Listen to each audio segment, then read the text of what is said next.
This is the Cessna 172 home cockpit I built for myself.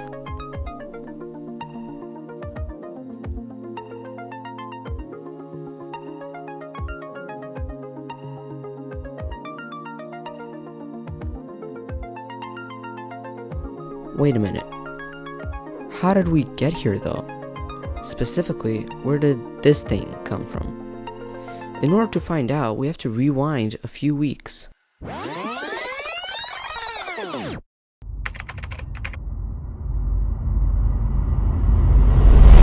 Let's do the switch panel. The first thing we're gonna have to do is disassemble the old switch panel. I actually made this one a very long time ago. Had it sitting in there for a while. So what we have to do here is pry off this old board, get all these switches out, and we'll reuse the wiring for the new panel. And we're also gonna have to cut out the slot for the ignition switch.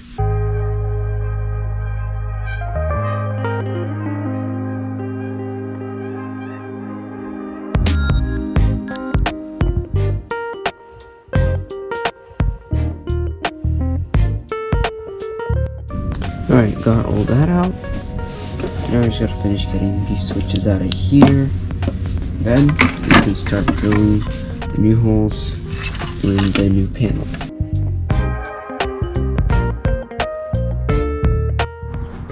This one switch just fell apart. It's not supposed to happen. And this just looks cut. Yeah, that's definitely cut right there. Yeah, that is not. Yeah, alright, that's a switch now. We can't use this one. That's kind of a bummer. I think I have plenty of these. They're not. They're relatively cheap.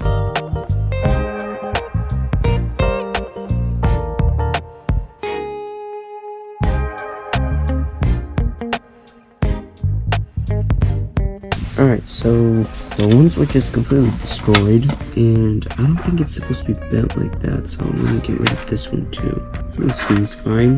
The bent ones I don't feel too good about using, so let's put this out first.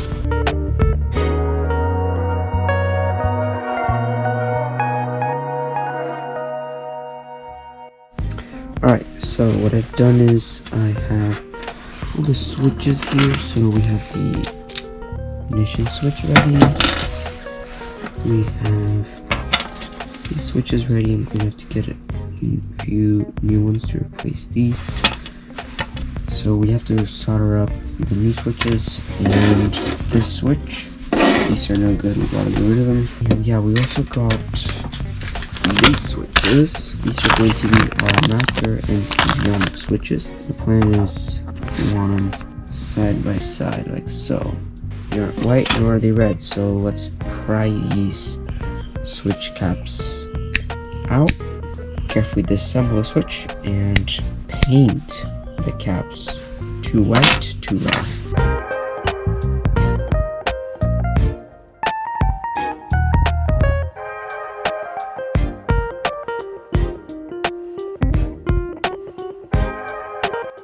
Okay, that took me way too long, so we finally got the switch actuator cap, I don't know what you want to call it.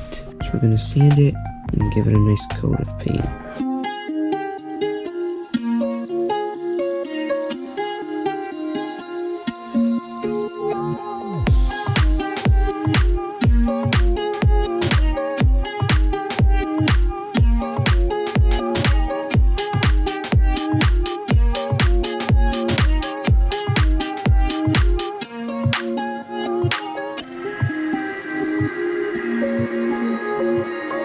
Alright, we've got our paint, got our brush. We have the cleaned and sanded switch caps, our paints, and yeah, let's go ahead and do this.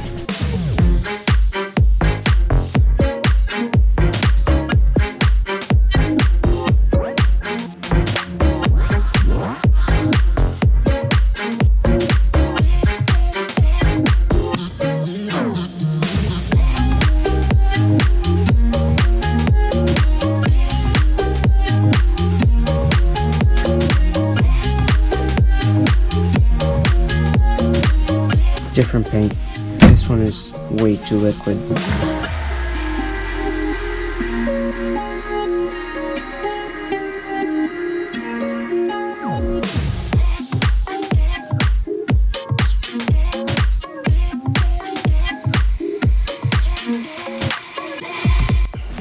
Alright, so I have this painted. See, the problem using a brush to apply it rather than spray painting it is it leaves, I don't know if you can see that, but it leaves brush marks.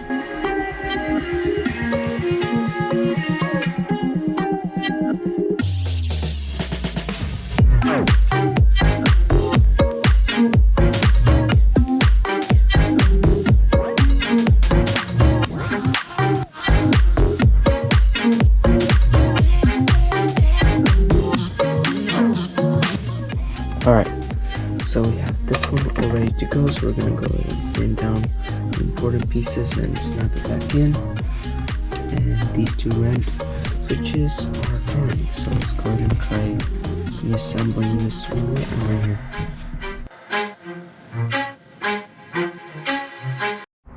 Alright, so we have all of these painted. They are all drying right now. This one has been reassembled, as you can see.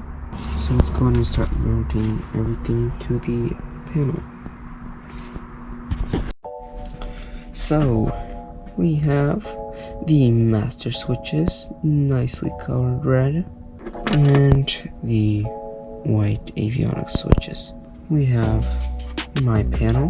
What is the difference between this switch panel and a Cessna switch panel? Let's take a look. It's simple, really. If we look closely, the Cessna switch panel has a ignition switch on the left. My ignition switch will be located right here. The master switches are located here next to it. Note I don't have space to put them next to the ignition switch. I'm putting them right above. The avionics switches are supposed to be on the other end of this row of switches. In my board, they're going to be right next to the master switches. So you're probably thinking, well, this sounds more like a Cessna 172 equipped with Garmin G1000 units switch panel, but no, it's the same kind. It's sort of a mixture of the two variants.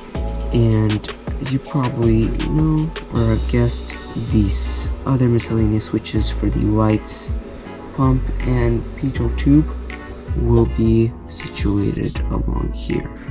This is going to be empty unless I decide to add a flap lever here.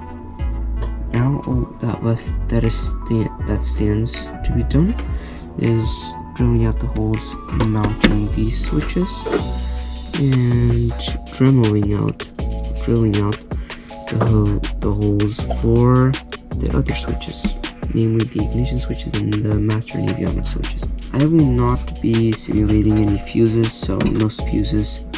Bit of a letdown, but not really.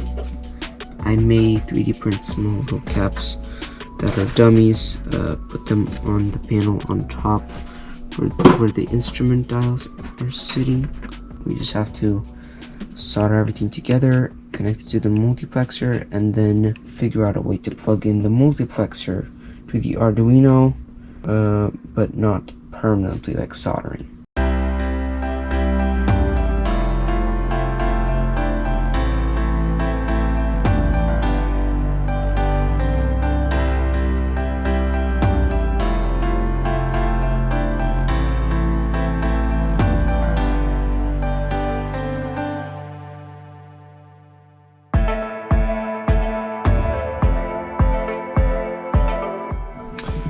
Right, there we go. We have the ignition switch marked out, the master switches, the avionics switches, and the 7 small switches.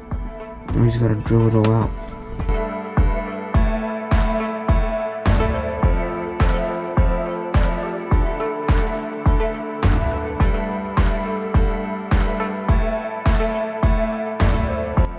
There we go. We have all these small switch holes drilled out. Now we will Dremel out these main switches and the ignition switch. After that, we can assemble it, and then comes the wiring and soldering.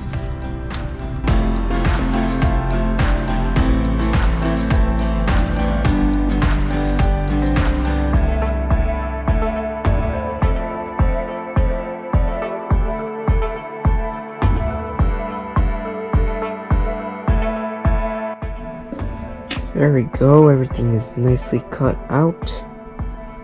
Now all we have to do is, assemble it, and then we have wiring.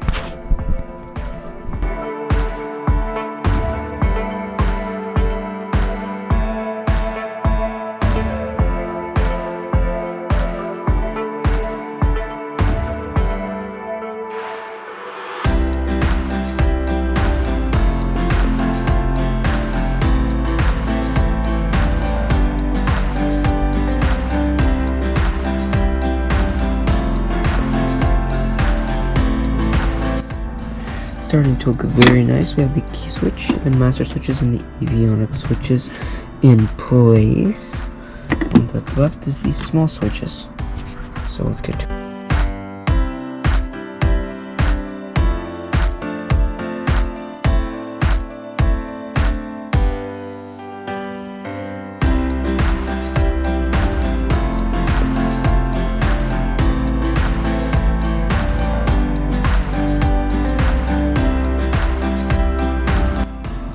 There we go. Now all the switches are in there, and the only ones that aren't wired are the ignition switch, these switches, and all these. So let's count up the inputs and see how many multiplexer boards we need.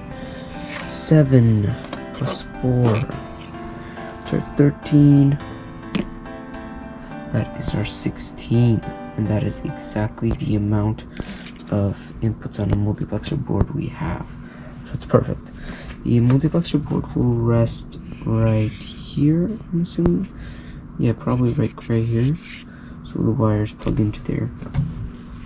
Alright, but first, I want to do all the lettering. A few minutes later. There, all the lettering and installation is finished. Looks nice if I do say so myself. So we gotta wire these up.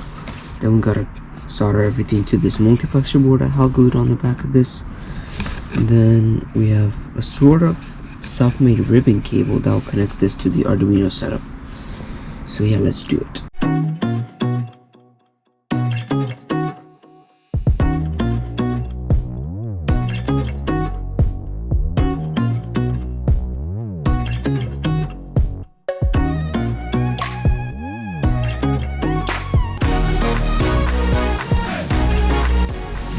Alright, so we have everything wired up. The multiplexer board wires are all soldered to this plug. I just gotta write which wire is what on the plug so we know how to plug it into the little, not motherboard, but the breakout board that leads to the Arduino. And we're going to do a few like hot glue attachments over here to keep these wires at bay. Make sure they don't go anywhere, and we're gonna stiffen up the multiplexer board connections, make sure it doesn't bend that much.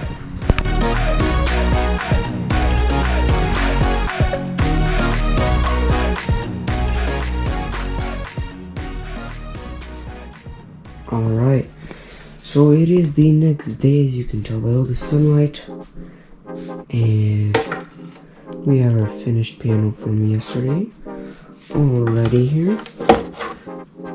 This panel, as you can probably tell, fits in here. We just gotta screw this in.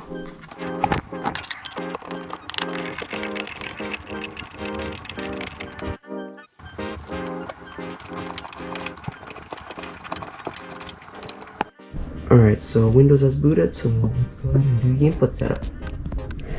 At this point, I began to record myself setting up the inputs on the online configuration tool, and only when editing did I realize I never started the recording. My disappointment is immeasurable. That's right. I have absolutely no footage of what I did for basically an hour and a half. So my sincere apologies, and I will jump straight to the part where I start having problems. Alright, so something is not working. Either I have a wrong cable plugged in somewhere, or something more serious. So the problems I were having were actually some of the inputs not working.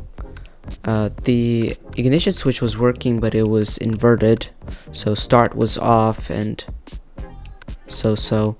But the transponder was just acting up really weird. The buttons on it weren't working, and the knob was just out of commission, and the display was even worse. So here you can see me just digging around, trying to figure out if there's a cross connection somewhere, short circuit, anything like that, but I didn't find anything. 15 minutes later. It's honestly really disappointing, but to be honest, I never expect anything to work the first time. It's kind of sad though, because this was working perfectly and now it's not. So I'm kind of really sad about that, but guess the first thing we gotta worry about is just resoldering this. And that I'm just gonna wait for another time, because honestly this is probably the most complex piece of equipment here. This is like simple compared to this. So I'm gonna go ahead and fix this first. It should be pretty simple, right? Just solder the wire to new locations and do a little more troubleshooting with this thing, and it should all work, right? It should work. A few minutes later.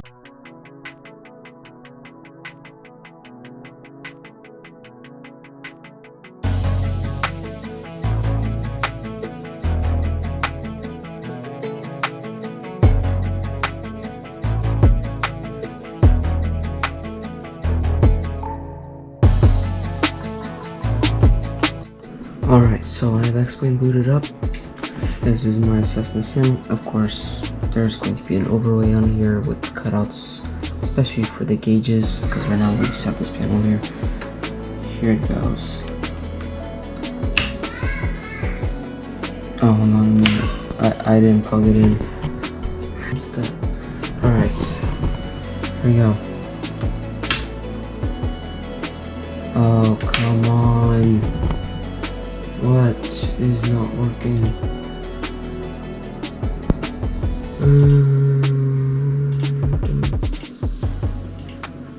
Will this work? Okay, I think I know what's wrong. Did I not? Oh no, I didn't turn on the little power board. Alright, now it will work. Boom. Master. Alright, let's see, beacon light. And the beacon light comes on. And the fuel pump comes on. Yes, I can verify that is on. I will make sure this key in here. Alright, let's go ahead and take a look at the ignition switch in the sim. Off position. Right position. Wait. Yes.